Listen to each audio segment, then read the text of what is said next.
Hi again, Kevin Lentz here, Trinity at Badger Ranch. Thank you for taking the time to join me here today as I now recap yesterday's message.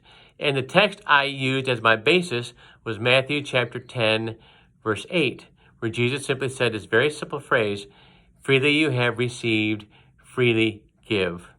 What a wonderful opportunity that is for us to see, first off, in that how we have been given so much from God. Like it says, freely you have received. And God has been free with his gifts for us. I mean, the people in our lives, our health, our food, our clothing, our homes, everything.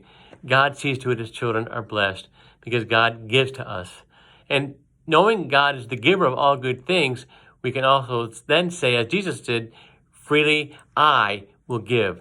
Joyfully, thankfully. Never hoarding, never kind of keeping it all to ourselves or not sharing, but being the person God calls us to be. Something else I brought up yesterday, a great method or approach for us to freely give as we have freely received, we should take on a Jesus reflection. Our lives should display who Christ is. We should show God's love. We should show God's peace, God's kindness, God's compassion, God's goodness, God's grace, God's mercy. And freely we have received God's forgiveness.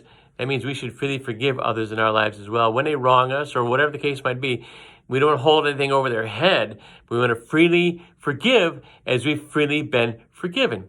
So we give thanks that we have a God who's very, can't be more active in our lives than the God we have, giving us his son, talk about freely giving us his son to die in our place upon his cross, so that we could then have our sins paid for, set free through his blood, thankful completely, totally for that, because again, we have freely received, we are blessed to freely give, because we're blessed to be in a living, ongoing, never-ending relationship with our God who is so very good to us.